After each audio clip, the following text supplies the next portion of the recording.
संक्षिप्त करना, संक्षिप्तीकरण। समास के लिए याद रखना संक्षिप्तीकरण। संक्षिप्त करने की प्रक्रिया क्या कहलाएगी? समास। दो या दो से अधिक शब्दों को संक्षिप्त करना समास कहलाएगा। समास के 3 पद, समस्त पद, पूर्व पद, उत्तर पद। एक उदाहरण समझो, यश प्राप्त, यश धन प्राप्त। यश प्राप्त आपका क्या हो गया? समस्त पद। यश हो गया प्रथम पद, प्राप्त हो गया उत्तर पद। और इसको विग्रह करेंगे तो लिखेंगे यश को प्राप्त। क्योंकि इसमें को आ गया, कारक चिन्ह आ गया, तो जिस भी समास में कारक चिन्ह आते हैं तत्पुरुष समास कहलाते हैं, याद रखना। यश को प्राप्त हो गया समास कर दिया। इतना सबको समझ में आया? अब आते हैं, ठीक है, समास के 6 वेद को याद रखने के लिए ये जो ट्रिक है, उसको याद करना। ये ट्रिक है द्वंद, द्वि, अब, तक। द्वंद से क्या समास? द्वंद से द्वंद्व समास। कौन सा समास? द्वि से द्विगु समास। सब चीज आपको पता है ना, बस एग्जाम में गड़बड़ करे तो। द्वि से द्विगु समास, आ से अव्ययी भाव समास, अव्ययी भाव समास, आ से अव्ययी भाव समास, ब से बहु बहुव्रीहि समास, ब से बहुव्रीहि समास, त से तत्पुरुष समास, त से तत्पुरुष समास। वीडियो के बीच में ये कायल लिखना है। क से कर्मधारय समास, क से कर्मधारय समास। ठीक है, समास आप कभी मत भूलना। द्वंद, द्वि, अब, तक। द्वंद्व समास, द्विगु समास, अव्ययी भाव समास, बहुव्रीहि समास, तत्पुरुष समास, कर्मधारय समास। अब मैं बोला हर एक समास अपनी परिभाषा कहती है। द्वंद्व, द्वंद्व यानी होता है दोनों। क्या होता है? दोनों। द्वंद्व यानी क्या होता है? दोनों। जिस समास में दोनों का प्रधान हो और सामासिक शब्द के बीच में, समस्त शब्द के बीच में योजक चिन्ह मिले, वहां क्या होता है? द्वंद्व समास। समास विग्रह करने पर और एवं तथा आता है। एक उदाहरण समझते हैं, राजा रानी। राजा रानी, बीच में योजक चिन्ह मिल गया, समस्त पद हो गया, लेकिन इसको विग्रह करेंगे तो लिखेंगे राजा और रानी। द्वंद्व समास। राजा रानी, पिता पुत्र, अमीर गरीब, गुरु शिष्य, बहुत सारे उदाहरण आपको मिलेंगे। रात दिन, सबको समझ में आ रहा है? अब आते हैं द्विगु समास। द्वि यानी होता है संस्कृत में दो। क्या होता है? दो। जिस समास का पहला पद होता है संख्यावाची होता है, उसे कहते हैं द्विगु समास। जिस समास का पहला पद संख्यावाची होता है उसे कहते हैं द्विगु समास। मैंने बोला आपको हर समास अपनी परिभाषा कहती है। हर समास अपनी परिभाषा कहती है। द्विगु समास, पहला पद संख्यावाची। एक बच्चे ने लिखा था टेस्ट किया, तो जिस समास में संख्या बताई जाती है उसे कहते हैं द्विगु समास। बेटा गलत है। जिस समास में पहला पद संख्यावाची होता है उसे कहते हैं द्विगु समास। द्वि यानी तो होता है दो।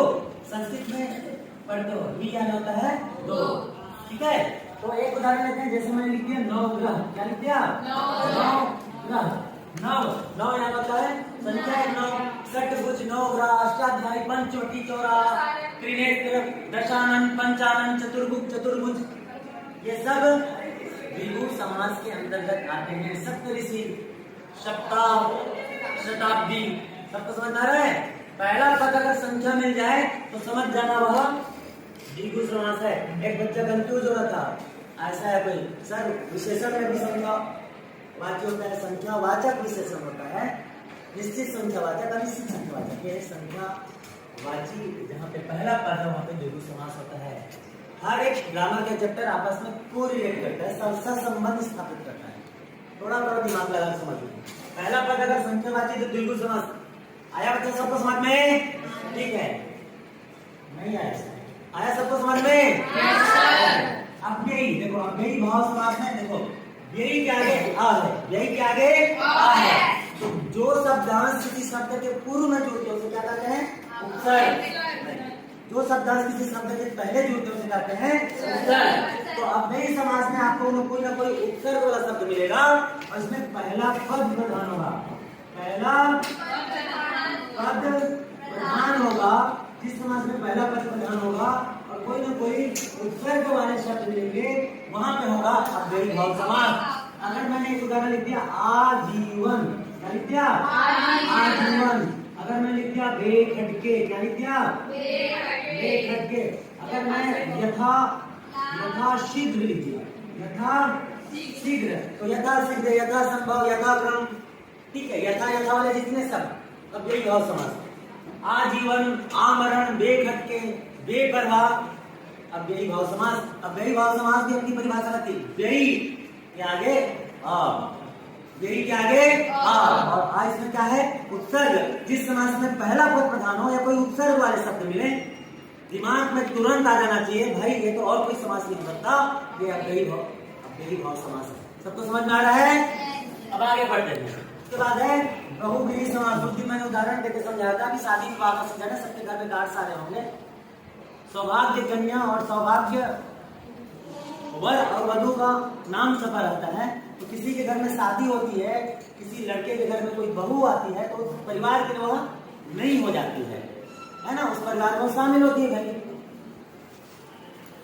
बारात किसी दुल्हन के घर में दुल्हन को लेने के लिए जाती है, दुल्हन आती है, वह दुल्हन उस परिवार में शामिल होती है, तब तक वह गैर होती है, अब उस परिवार में शामिल हो जाती है। तो जिस परिवार में कोई अन्य पद प्रधान हो जाता है, दुल्हन आती है, शादी होती है, सासू माँ से अच्छा संबंध स्थापित करती, फिर सासू माँ अपनी तिजोरी की चाबी उसको दे देती, बेटी आपके बाद घर तुझे ही चलाना है, ये रही तिजोरी की चाबी।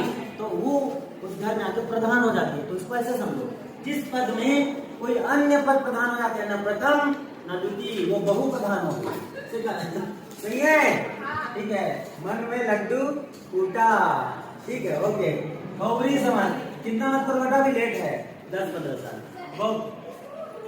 मैं इनको बोलूँ बहुव्रीहि समास, इनके नंबर तो जल्दी कटने वाले लगता है, ठीक है।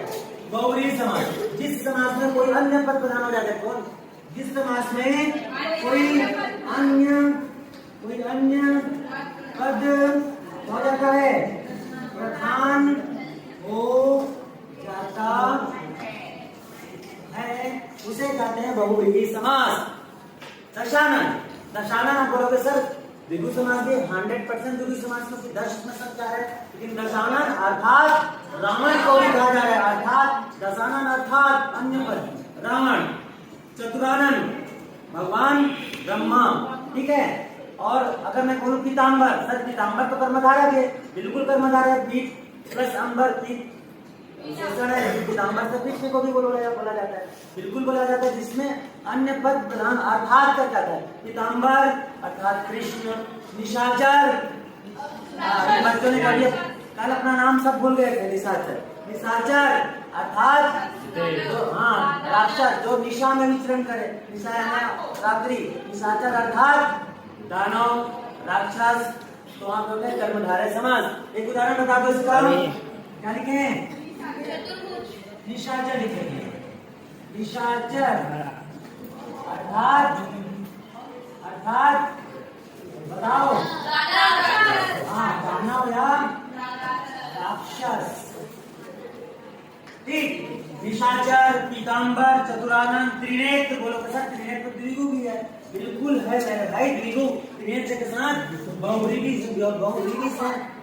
समास है, क्योंकि त्रिनेत्र अर्थात भगवान शिव, ठीक। ओके, आते हैं तत्पुरुष समास। जिस समास में द्वितीय पद प्रधान होता है, जिस समास में द्वितीय पद प्रधान होता है, देखना कौन से समास में पहला पद, कौन से समास में दूसरा पद। पहला पद हुआ था प्रधान अव्ययी भाव समास, दूसरा पद प्रधान हुआ था, हो रहा है तत्पुरुष समास में। जिस समास में दूसरा पद प्रधान होता है और जिस समास को विग्रह करने पर कोई न कोई कारक चिन्ह आता है, कर्ता नहीं, कर्म को करण से पदान से अलग, अधिकरण में पद इत्यादि इत्यादि इत्यादि इत्यादि, विग्रह करने पर कोई कारक चिन्ह आता है, वहां पे होगा तत्पुरुष समास। तो इसकी परिभाषा क्या होगी? जिस समास में दूसरा पद प्रधान होता है, जिस समास में दूसरा पद प्रधान होता है, वहां होता है तत्पुरुष समास। अगर मैं लिख दूं यहाँ पे गगनचुंबी, क्या लिख दूं? गगनचुंबी, गगन को चूमने वाला, इतना बड़ा इमारत जो गगन को चूम रहा हो, गगनचुंबी। यश प्राप्त, मैंने लिखा यहाँ पे यश को प्राप्त, ये भी तत्पुरुष समास है।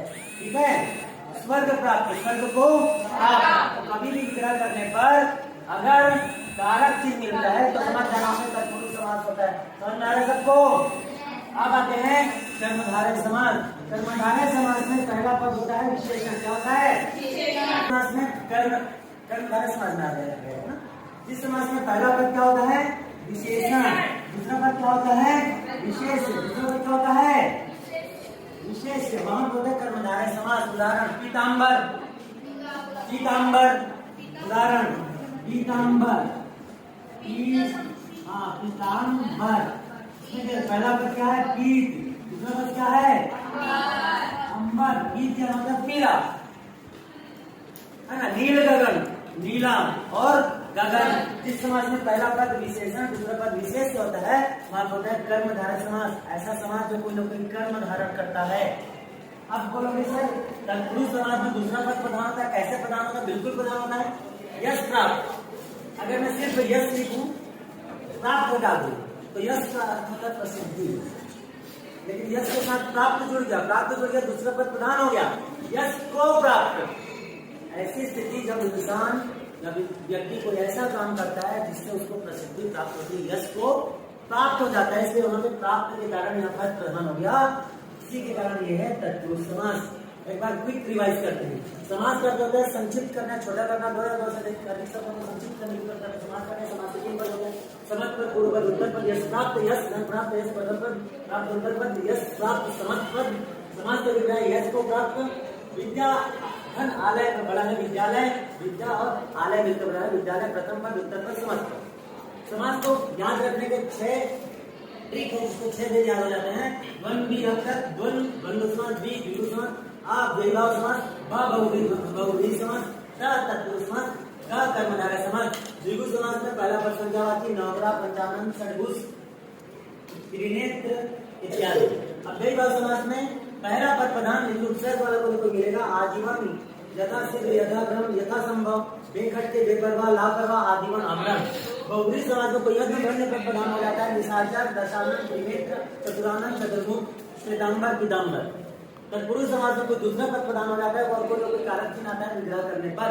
यश प्राप्त, स्वर्ग प्राप्त, गगनचुंबी इत्यादि आपको मिलेंगे।